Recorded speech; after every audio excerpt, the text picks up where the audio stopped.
Hello friends, তোমরা সকলেই জানো গতকাল লোকনাথ বাবার পুজো ছিল। তো সেই কারণেই আমরা লোকনাথ বাবার দর্শন করতে গিয়েছিলাম দাগাপুর।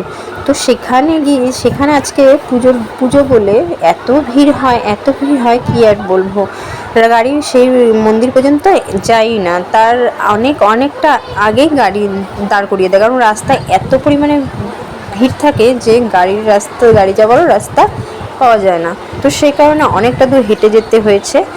আর এত ভিড় ছিল যে কি আর বলবো, গরমে তো অস্থির লাগছিল। তবে যাই হোক, একটা ভালো লাগে যে বাবার দর্শন করতে যাচ্ছি, সে না হয় একটু কষ্ট করে নিলাম, সে তো আর রোজ রোজ করবো না, তাই চলে গেলাম। তো ভেতরে যখন গেলাম তো সেখানে দেখছি এত লোকের ভিড়, এক মুহূর্তের জন্য ভাবলাম যে হয়তো আজ আর বাবার লোকনাথের দর্শন করতে পারবো না।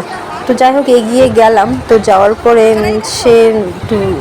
বাবার দর্শন করতে পেলাম, তবু অনেক কষ্টে পেছনে থেকে বাবার দর্শন করে সেখান থেকে বেরিয়ে পড়লাম, কারণ আমাদের আবার একটু প্রসাদও নেওয়ার ছিল।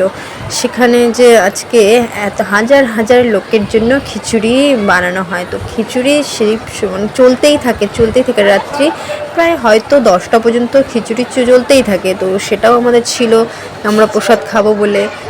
তো সেখান থেকে বেরিয়ে আমরা প্রসাদ খেতে গিয়েছি, এত ভিড়, লাইনে দাঁড়িয়ে প্রসাদ নিতে হচ্ছে।